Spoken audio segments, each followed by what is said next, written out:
My name is Michael Roy Turney, and I need to respond to NBC's Peacock show, Family Secrets. More drama, more lies, uh, not anywhere close to accuracy. But of course, Sarah's going to make more money, which she makes from her sponsors. And even though I tried to get her to respond to that, she didn't. She refused to answer that question, stating that she's her own employer, which she gets money from sponsors, and sponsors like to hear this kind of drama.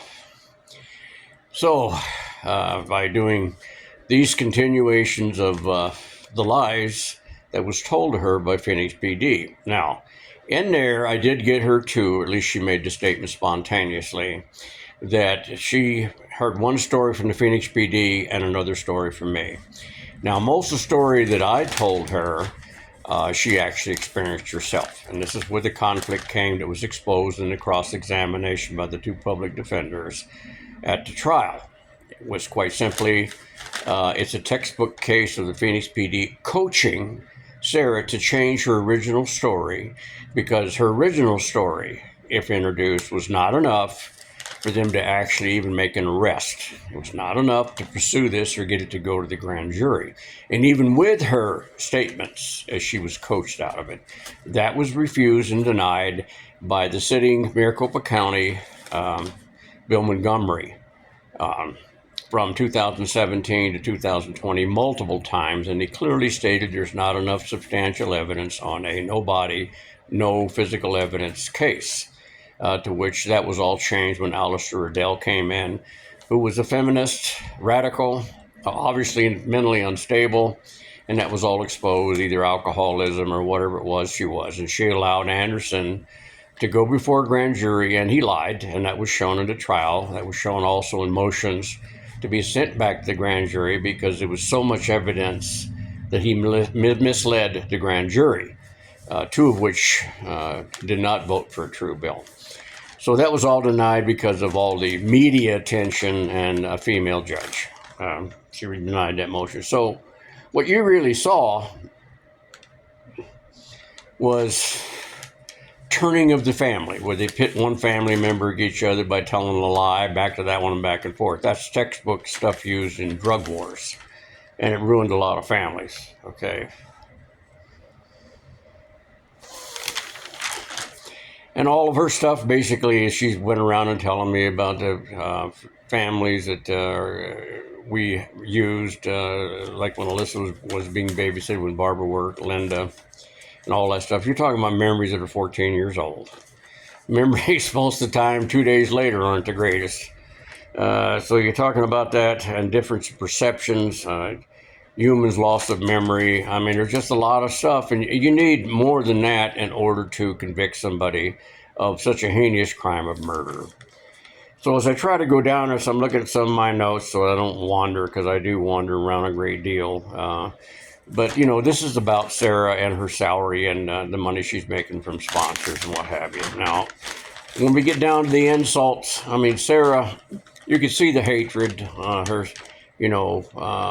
sperm donator, you're not a part of the family, all this kind of stuff. She insulted the Constitution because she was taught, just like all my children were, about the Constitution, the Bill of Rights, how to be cautious because there are some bad police officers, not many, and that they would violate those rights. And one of those police departments created the Miranda decision, which is the most vicious attack on the Bill of Rights when it pertains to a citizen's rights when encountering a police officer who has a badge and a gun to where he can take away your freedom and or your life. So very serious stuff. And then we got to the lethal injection question that I was talking to her about. And I've had a very serious major depressive disorder since 1993.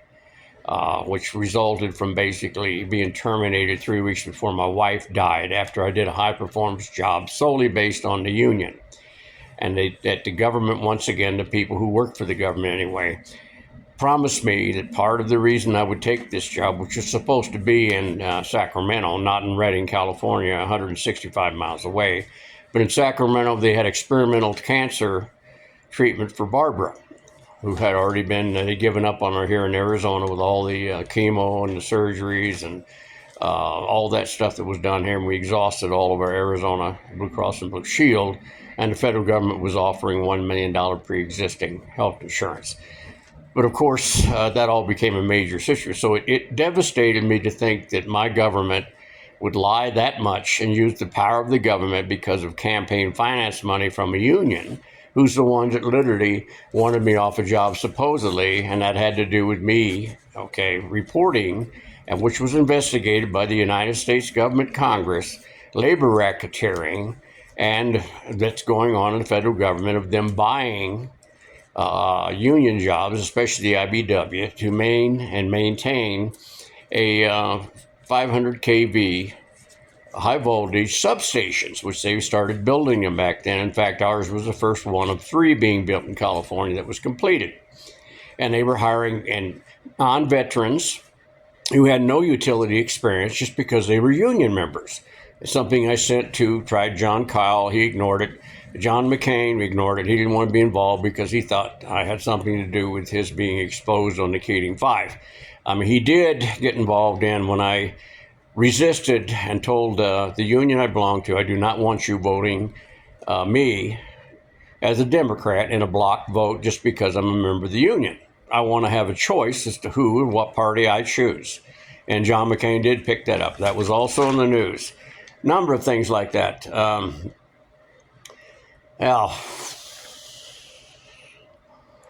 Sarah did an interview after I was acquitted with one of her podcast buddies, and she said in Bardino, the prosecutor told her, this is years before the trial even started, to not expect a favorable outcome. Now, there's only 2 ways to look at this. Either Sarah was lying that he said that, because being in law enforcement, though it's been 1,000 years ago, it'd be difficult to believe that a prosecutor would stand up and say, look, I don't have any evidence, but we're going to punish this bastard anyway.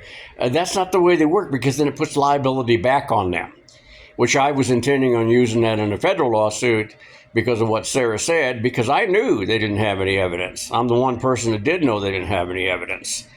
So, and me and Bardino knew that too. They were relying on the hope that I would confess, as I did on the plastic pipe bomb situation, which I was coerced into, because what Sarah brought up in one of these issues was, they did tell me that the Phoenix PD found these bombs in your house. Someone in that house has to go to prison. It's exactly what they said. And my failure for 20 months to get Susan R. Bolton, the federal district judge, to rule in my favor to make the Phoenix PD and the FBI release evidence that would be favorable to me, to show without a doubt that these 2 police officers lied very seriously on the original search warrant, especially about me not cooperating.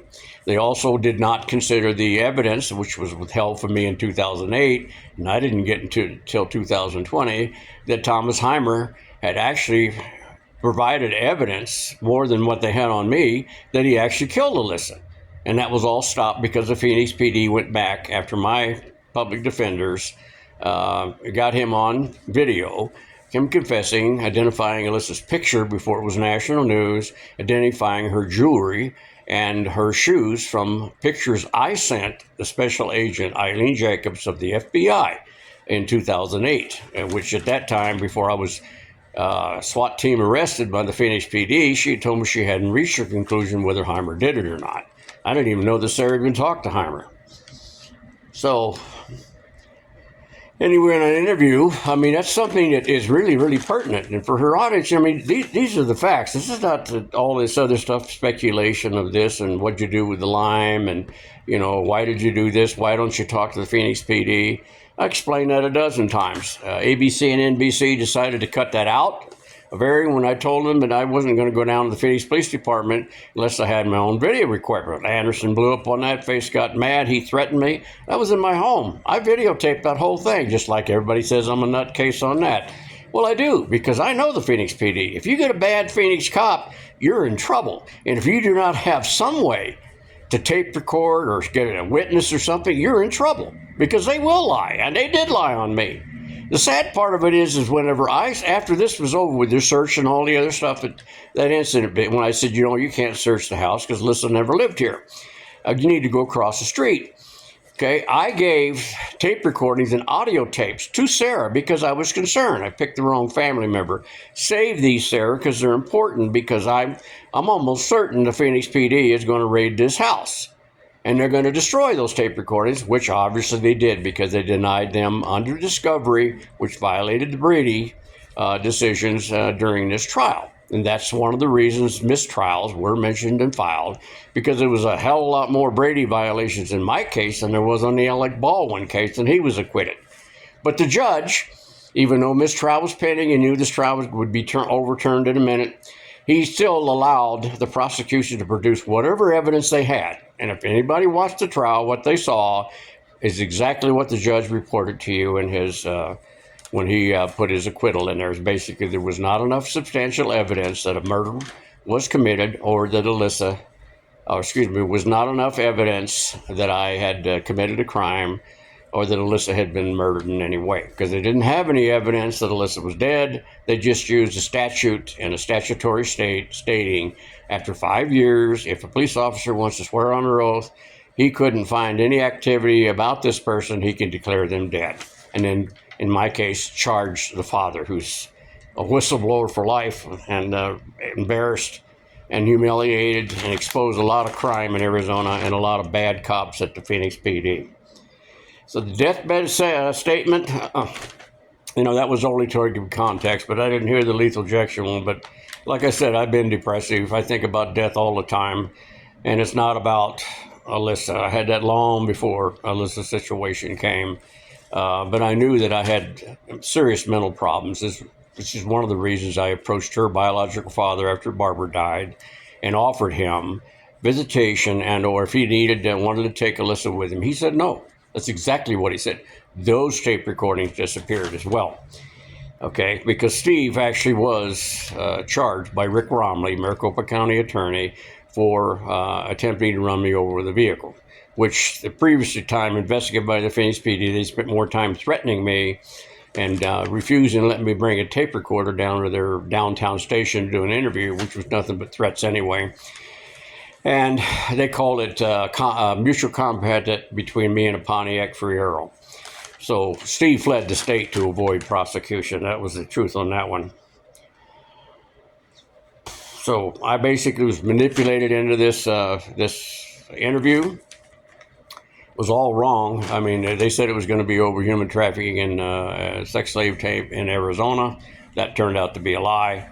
This is another one of those, all these people coming forth about a loved one being killed by a family member or something, which is, again, you got to remember the ABC, NBC edited so bad, folks, you didn't get even close to what the facts were, especially about how much the PPD lied.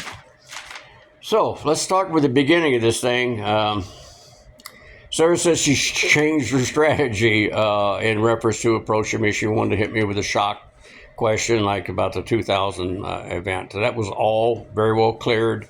Alyssa did not run away. I was afraid she would. There was no desert event. There never was anything in reference to Alyssa was my daughter, just the same as Sarah. There's no way in the world that I would do that. I was trying to fulfill a promise to her dying mother that our two daughters would not fall into abusive relationships like she did and drug her oldest son through those. You can ask him about how miserable those were. And then I'd get them through high school without getting pregnant. We had plans for Alyssa going to beautician school. She had difficulty. She was learning impaired. Learned it very early on, Alyssa. Was diagnosed by her doctor. Okay, the same ones that, in reference to some of the things Sarah mentioned in there, but of course the PPD confiscated those, and those disappeared because we wanted to go around, start the rumor. PPD had even had Sarah lie that she didn't think Alyssa had ADD. She was diagnosed, folks, by a doctor, tested by the state, put in there, even though I had to force the state of Arizona, Maricopa County, and Deer Valley School District to even test her and then comply with what's called federal law, which is constitutional law as well, to what's called a free, appropriate public education. In Alyssa's case, Individual with Disability Education Act, which was very well established, well approved, and I was doing that to protect my daughter. And the school retaliated, which is why there was a federal district court constitutional complaint pending when Alyssa ran away, which I had to settle, and they did pay. We don't want a whole lot more than that if Alyssa was around to settle that for both these girls to have a good trust for them. Well, what Sarah did, basically, folks, was just she went along with what the PPD said. Now, I've got to assume, and I don't really know, but I do know that Sarah suffered a great deal because her mother died before she was self-aware that she even had a mother. And her rejection and abandonment feelings were obvious. She was counseled for it, even told us how much she hated me. And she was very disrespectful most of the time. Close relationship, we really didn't have that very close, but I did spoil her, but that was mostly after Alyssa ran away, because Sarah was always defiant. Alyssa was even annoyed by that. Okay, and then she said something about, she was going to manipulate me because she was my only biological daughter. I wouldn't allow step, half, none of that garbage. Alyssa was my daughter. She's still my daughter. And I'll give a damn what you and ABC, any of them say. Sick of this garbage. It's all it is rumors, innuendos, and gossip based on hateful superstition and this war on sex. It's stupid. We need to focus on finding my daughter. Anyway, the savings account situation. Sarah had the same setup on her savings account. Both girls were getting survivors benefits from the federal government from Social Security. Those accounts were set up to where I had to be present with the government ID before Sarah or Alyssa could withdraw money. Sarah knew that. I handed the actual written documents to Anderson myself, and the bastard destroyed them because he wanted to come up and say, why didn't she take the money? Why didn't she do this? Because he's a damn liar. And he lied his way into this situation, and nobody's going to prosecute him for it. And he's laughing his ass all the way out the thing because he got away with punishing me 13 years. Believe me, and that's not in America. That's a bad cop, and I'll guarantee you most of the good cops who looked at that and worked on this case hung their head and were ashamed of the bastard for doing what he did. Anyway, she wanted to know what proof I had that Alyssa was in human trafficking. I have none. No more than, like I told her, than the Phoenix PD had that Alyssa's actually dead. And I'm not going to believe she's dead until I see some physical evidence. She's still my daughter, and the damn bastard should be looking for her, but we can't touch it because it might be associated with the Arizona border. Oh, we can't. We've killed Associated Press reporters, impeached governors over that. Yeah, that's the history of Arizona, folks, believe me. Don Bowles was killed over that border and the people who run and control this state. Don't anybody kid you. State officials don't run Arizona. Never have. Anyway, in reference to Alyssa's promise or Sarah's promises on the videos, when she said, what'd she say? I'll look into it. Now, I perceived that as a promise she would give me at least one video of my father playing music, the last one I had of him playing music, which she has no use for. She never even knew him. But she did that because she wanted to punish me. She also punished her brothers, just denounced them if they associated with me in the least bit. All of them have told me that they wanted to keep the family together, but Sarah's the one that insists if they're going to help me and not help her, convince in lies in front of a jury or otherwise that I did this based on nothing but hateful superstition, rumors, innuendos, and lies that she was going to disown them. This whole thing really should be prosecuted, but it's not going to be because that's not the way we work it. Because of all the hateful superstitions. Now, her lifetime of abuse, there's a conflicting thing she says. One time she says lifetime of abuse. Next time she turns around and says that I spoiled her. Well, I did spoil her after she left, and she was neglected while I searched for Alyssa. I mean, I was relentless on it. I hired people to watch her, to take care of her, but I did leave her a lot, and that's a fact. But I was always upset. Always talking about it, anything she wanted to know if she needed, but Sarah didn't want to hear it. That note really upset Sarah.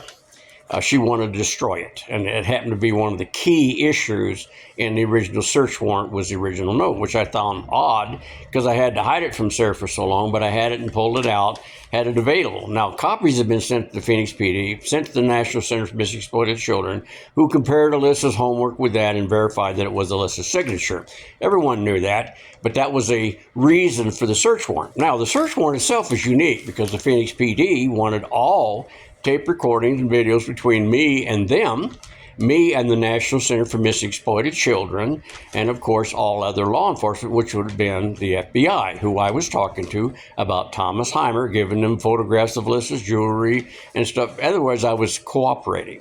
Phoenix PD never asked me to take a lie detector test. The Phoenix PD never asked me for body characteristics. In fact, I offered mine when I took John and Sarah downtown to their downtown office, which Sarah was reluctant to go, so that they could give their DNA. Went in with them in the whole 9 yards so they could do the DNA, as I was trying to force the Phoenix PD, and I mean force, for about 5 years to put Alyssa's DNA and her dental records into NCIC. And they kept accusing me of trying to tell them how to do their damn job, which I was. There's no question in that. Coercing the hell out of them, threatening them, trying to get anyone that would listen to me, but they always half-assed the investigations. Never went down the road of the Aryan brothers, which I gave them specific names on that. They didn't even want to touch it. And I ran into those bastards back when I was a Maricopa County deputy sheriff when they were busting the Dirty Dozen. Yeah, and one of them happens to be somebody that just happened to be an adult at the age of 18, taking a 15-year-old, Alyssa, off campus at Deer Valley School, part of the lawsuit, by the way, and having sex with her, as helped coached by Charity Robinson. This particular guy's last name was exactly the same as his daddy's, who did stuff for the IBW, which was harassment, threats, and God only knows what else. But nobody wanted to go down that road, not even the FBI. Yeah, facts are hard to deal with. Nobody wants to hear that shit. They want to hear the gossip. Now, in reference to the YouTube stuff, I didn't know how to do this kind of stuff. I just wanted to put it on the air. I didn't know whether to go with Facebook, YouTube, Ancient Aliens. Hell, I don't know nothing about it. Couldn't do it. Listen, Red helped me with that, and Sarah disowned him for that after she found out that he did it. He didn't want me to do any of that stuff. He wanted me to do it. So, anyway, it starts out by me asking her, I hope you're well. And she says, what's the definition of well? Hateful situation right off the bat. And that's for her audience, folks. Sarah was never afraid of me any more than Alyssa was. So my boys, they might have been afraid of me, especially my oldest son, Rhett, because he did get spankings, but none of the other ones did. I wouldn't even spank John when he got caught shoplifting. But I took him in the bedroom and we faked it. I slammed the bed because his mother demanded it. And John could tell you that story if he wanted to. Okay, Desert School things I told you, all Phoenix PD lies.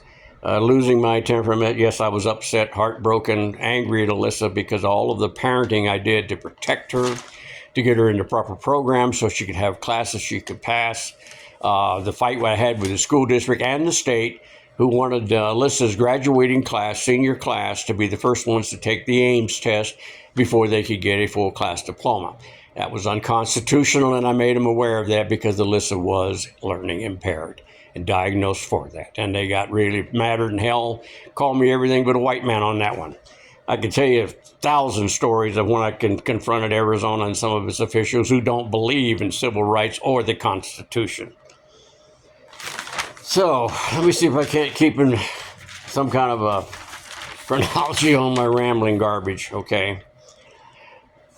Okay, my notes and letters to Deer Valley School District were a lot of them. One of them I can name you right up front, which is part of the lawsuit, is whenever a coach who had a grudge against the family because I turned him in for being a fraud, who insulted a number of my family members, decided that since they were allowing co-ed sports, that he was going to call Alyssa out to wrestle a boy that obviously Alyssa had a crush on, a kid he had on his after-school wrestling team, and didn't even offer Alyssa the protections for the breasts or the vaginal area. And then he just slammed her, rammed his leg or arm and into Alyssa's vaginal area as well as her breasts.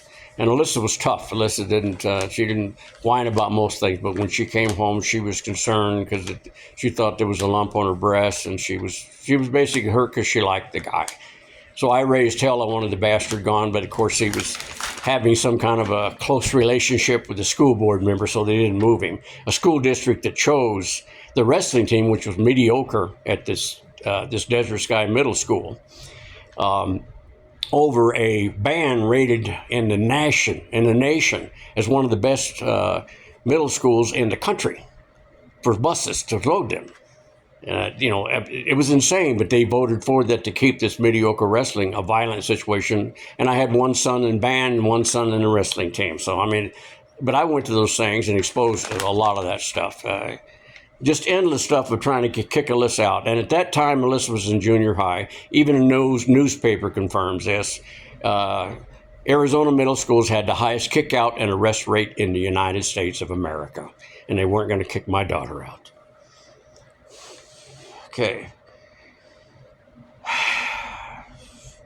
Okay, as far as that phone call to the Phoenix PD, folks, I guarantee you, I harassed the shit out of that citizen guy. And they said later on, Anderson, I think on the stand, said he was a retired cop. Well, if he was a mediocre one because he didn't act like one.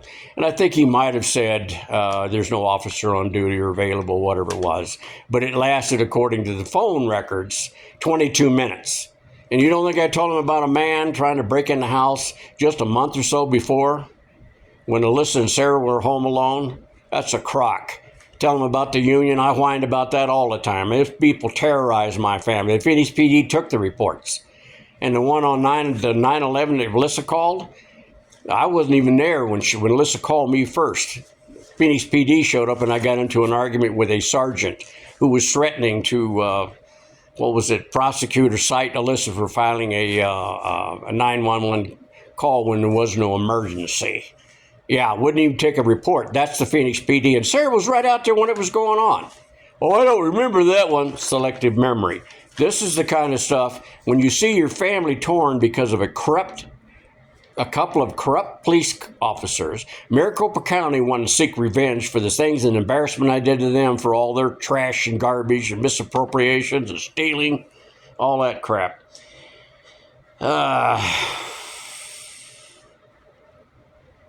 In reference to the phone, the cell phone became a family problem because Sarah, of course, wanted one. Anything Alyssa got, Sarah wanted two. And that was a constant situation. But the cell phone mainly became because Alyssa wanted to start work. And I wanted to make sure that she could call me.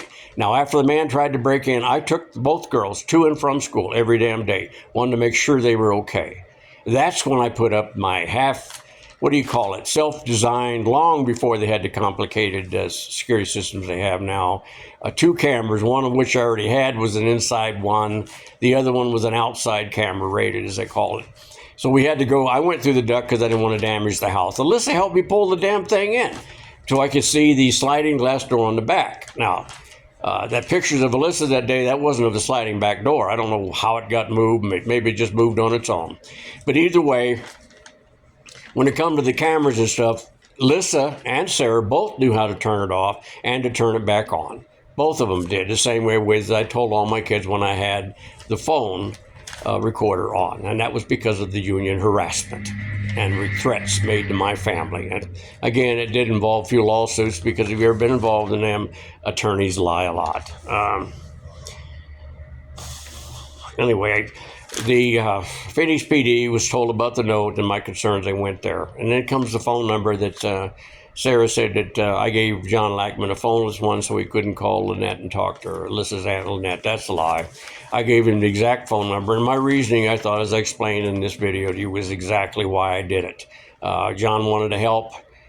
So I was, beginning to think maybe he didn't have anything to do with it. But after the hits, because he had a very bad temper, and there was bruises that Sarah saw, and she repeated and said some things about how he was treating Alyssa. Her students, or fellow students at Deer Valley or Paradise Valley High School said that John was definitely verbally abusive, calling her stupid all the time when she'd do something wrong. And of course, this guy, this Paul Abbott guy, who was hitting on all the teenage girls, and that's why he lost his job, according to his employer. But the Phoenix PD didn't follow up on that. Hell, he was kicked out of every place he went because he was a teenage girl predator. He was having parties with these girls, and they didn't want the responsibility for him to have those things. So that's what I had reports, had recordings of all this. All that disappeared. Phoenix PD. And then the search for Alyssa. Whenever Alyssa ran away, my family was in shock. They didn't disbelieve it. They kept thinking she's going to come back. Well, I, being with a little bit of law enforcement understanding back, I knew I immediately needed to hit the street. Well, after calling everybody, which all was tape recorded, folks, trust me, I'm a tape recording nut, and I know people like to lie. People's memories turn to shit overnight.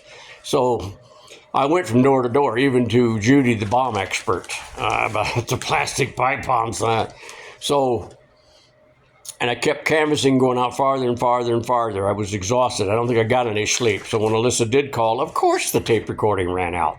Because after it runs out, the tape does, from the phone calls, okay, it clicks off. You got to reset it, turn the tape over, or you have to put a new tape in. And it was like 4 or 5 o'clock in the morning. And I was on the floor, actually by the phone, asleep, worried to death about it. So when she called, for some reason I thought, as I learned as a deputy sheriff, people call close by when they're trying to do threatening or harassing phone calls.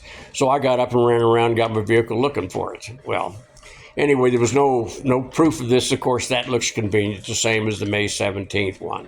John was asked to review it if there was anything new in there he could see, because I didn't say anything, but I knew it wasn't for that day. And if you review all of the tape recordings and conversations, it says there was nothing on the tape because I didn't turn it on that day, and that part's missing. Convenient for the Phoenix PD.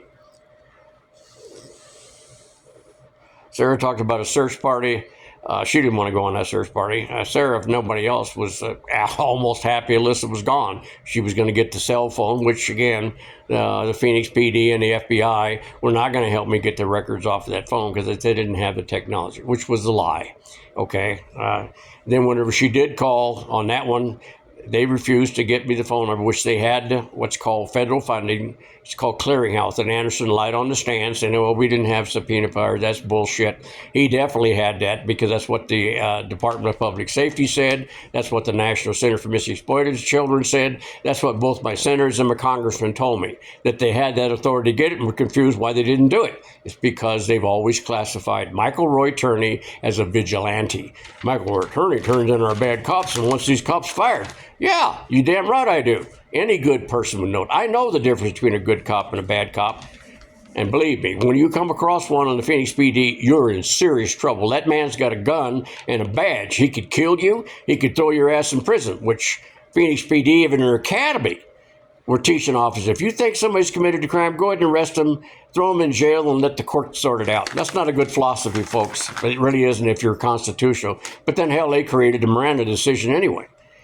Phoenix PD still operates that way. The bad cops do. Good cops don't lie under oath. They never will, and they won't violate that Constitution, those that understand it. So on the phone number, I gave that thing to Sarah. I didn't ask her to monitor the phone, but I basically gave it to her because then I was getting scared for Sarah. Because Alyssa, the way she left, her room was such a mess, such a hurry. I just hadn't talked to her very long ago. After we had our argument, I left. And what the Phoenix PD didn't want to hear about when I tried to offer to them was a phone call that occurred about 6 or 7 minutes later when I called to apologize to Alyssa and basically changed my mind. I was going to ask her to go shopping with me because there was some things that Alyssa wanted to get for the house and things. And I was, going to try and make up for, because I was also rude and short-tempered. I didn't want her to go to a party. She was grounded because of what Chris Rittenauer said, which he had in writing, but the Phoenix PD and the prosecutor withheld that from the trial, that Alyssa had been leaving with strangers and telling me she was working later. Alyssa was caught and admitted that she was giving out phone numbers in that damn drive-thru. It's very, very dangerous. So she was grounded. And she wanted to go to a party with Tasha and some of the rest of these. The very lady that told Alyssa, she ran away, came home pregnant, and because of that, her daddy bought her a convertible car. Her daddy got her an apartment for her senior year, and this lit up all kinds of lights in Alyssa because Alyssa, since Sarah was born, has always wanted a baby. That was a family issue. She even argued over her mother on that because when we placed Alyssa, or Sarah in Alyssa's lap, Alyssa thought we gave Sarah to her, and she thought that was her baby. The birthday situation, most of the people didn't want to talk about Alyssa. I did. I called him and reminded him when her birthday was because that's the way Daddy is. Remind him about the year, the date of their mothers, even my father's birthdays and things like that because that's just the way I am. Let's see.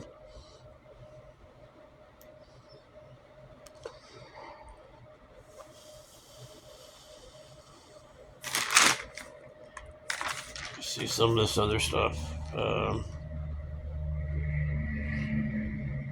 The People Magazine situation. Now, the People Magazine situation and my status going to the police department. I explained it all to Sarah. She didn't want to hear that because it's not the answer she was looking for. She even said one of the friend of the family was there when in fact she wasn't. She corrected herself on that one, as she did on many things, backtracking it. If Sarah's looking for some kind of a national news media job, she's going to have to work a little bit harder to be more correct and more thorough. And I love her very dearly and always will. But the issue in reference to People Magazine, she did tell People Magazine, and admitted it at first, that she thought I molested and killed Alyssa. And then she changed it real quick back because that's what her attorneys, and you got to understand, Sarah had an attorney sitting with her every day in that courtroom, protecting her. And anytime my public defenders wanted to get information from Alyssa, they had to go through them. Or any of the witnesses or family members are called victims. Okay, so this made everything more difficult. There was a big legal motion battle in reference to what Sarah could say on her podcast, which would hurt the trial. In fact, the whole news media had already influenced the jury, which was most likely going to be all females. The judge considered all of this stuff, I'll guarantee you. You can convict somebody without any evidence, and there definitely wasn't any because M. Bernardino didn't have any to present. He was going to use coercion and threat like they did on the plastic pipe bombs. And folks, I didn't create plastic pipe bombs. I wrote the manifesto, no question about that whatsoever. Bitter about my government, the way they did all that stuff to me, firing me 3 weeks before my wife died and all that trash and garbage over union campaign finance money because I reported labor racketeering at my most vulnerable time when I did my job as I promised I would do for the first 500 kV substation built. And the 500 kV substation and the line itself, sir, people, are national security. And hiring incompetents with no utility experience over veterans, that's all wrong. There's no way to justify that. So I think I've covered pretty much of it. There's, anytime anyone wants to email me or get in touch with me, you want to hear specific questions you have, I'm willing to answer them. I've tried to answer as much as I could because I hate this kind of hateful superstition, rumors, innuendos, and lies. That's the garbage that happened in 1692 when 3 little teenagers decided they wanted to bring up about witches. And the judicial proceedings sentenced these people to die by hanging. Some of them died in a dungeon because of no bail waiting for it. And you don't think our founding fathers considered that when they wrote the Bill of Rights and added it to our Constitution 2 or 3 years after we accepted the Constitution? You're wrong. They did that because they didn't want tyrannical government. They didn't want the government to come in and do as they damn well please, or have people use the power of government to destroy somebody they consider to be their enemy. Just like it's going on now with our presidential stuff. We can't have that kind of garbage. But in my case, you want to know some of this stuff? As far as the book's concerned, I doubt I'm going to write it because the family's been so much. But Sarah keeps bringing up this stuff for her ratings and sponsors. And this trash, NBC's word is trash, people. These people, they make money off of you, off of drama and tripe gossip. I mean, that's not news, folks. That's not even a documentary. That's not documentary. That's a bunch of garbage, getting a bunch of people together. In some of those cases, I don't know. I've never seen it. I don't have $80 that I want to spend on that tripe garbage because the fact, I know what happened. We've already gone over all this stuff. And Sarah adding in, well, he said he didn't cross his T here and he didn't dot his I.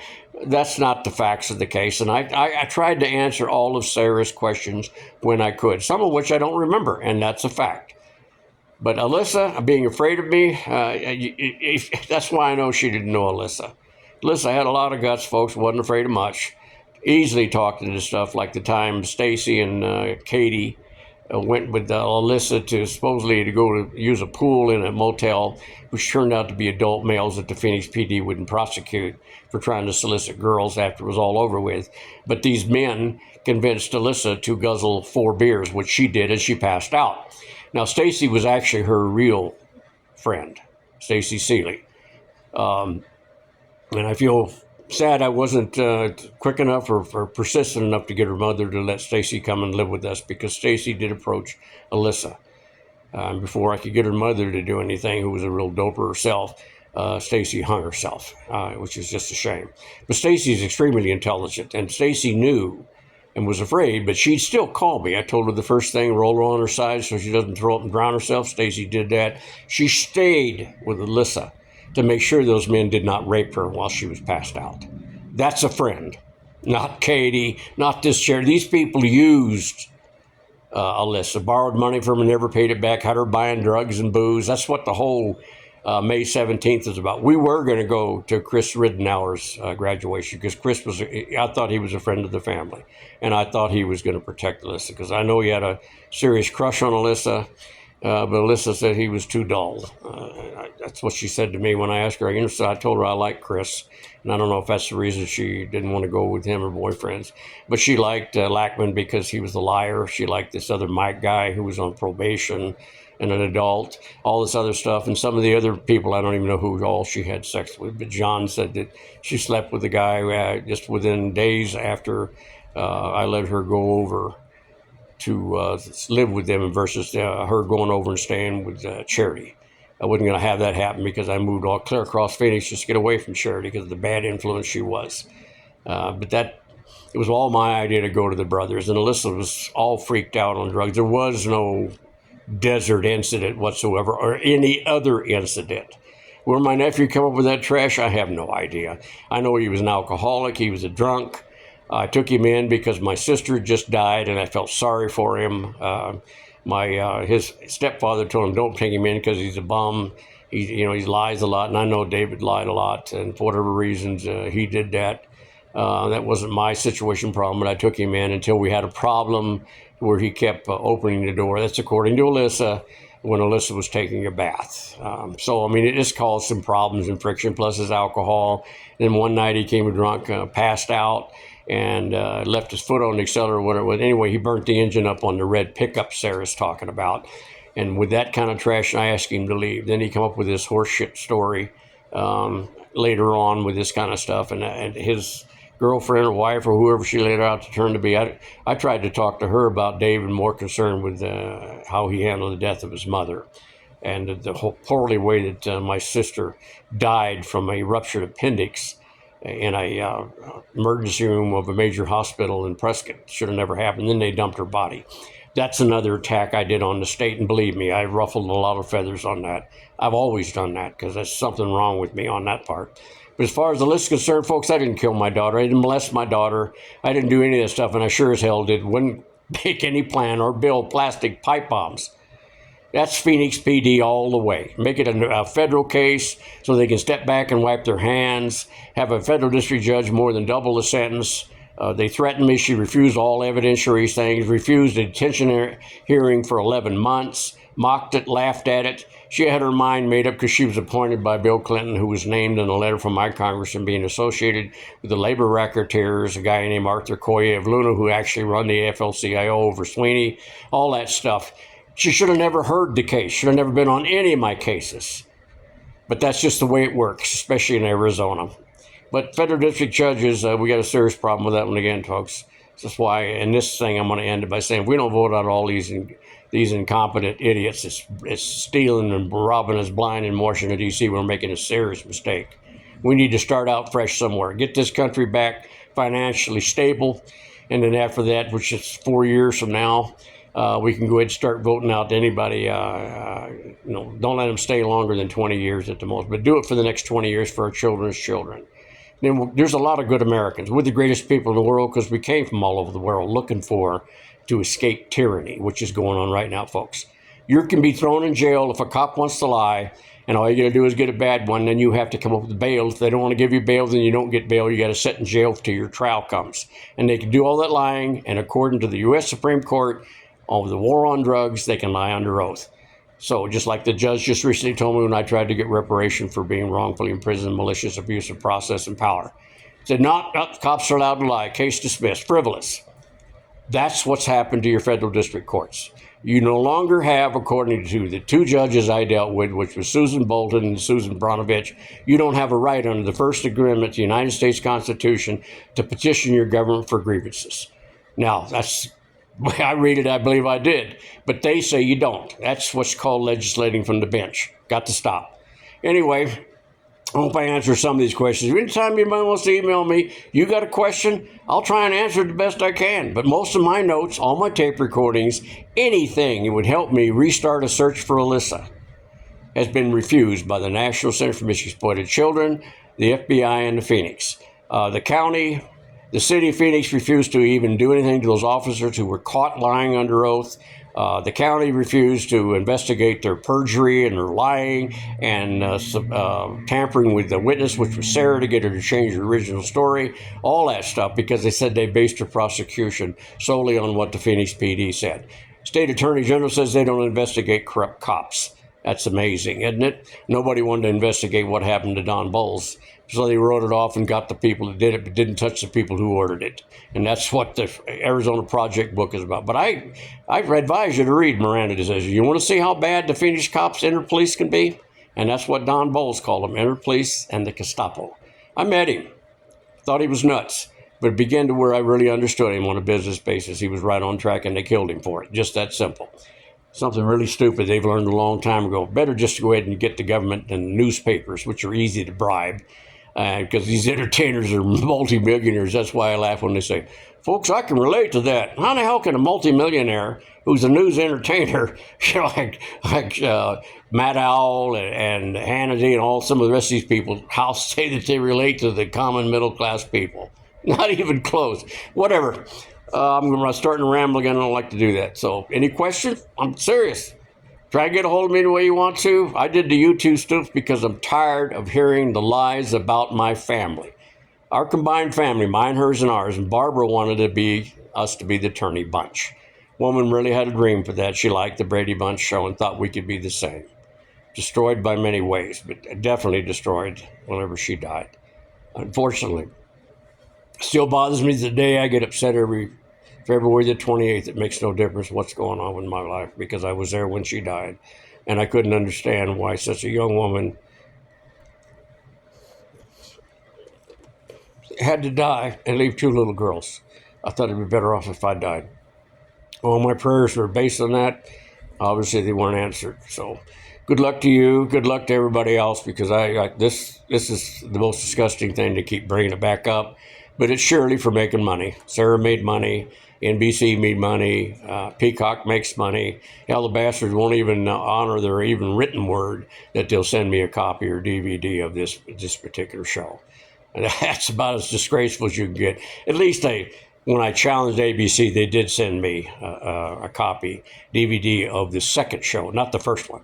That's the most important one because John Quinos, he got cornered a couple of times and he didn't look too good, folks. Believe me, he didn't.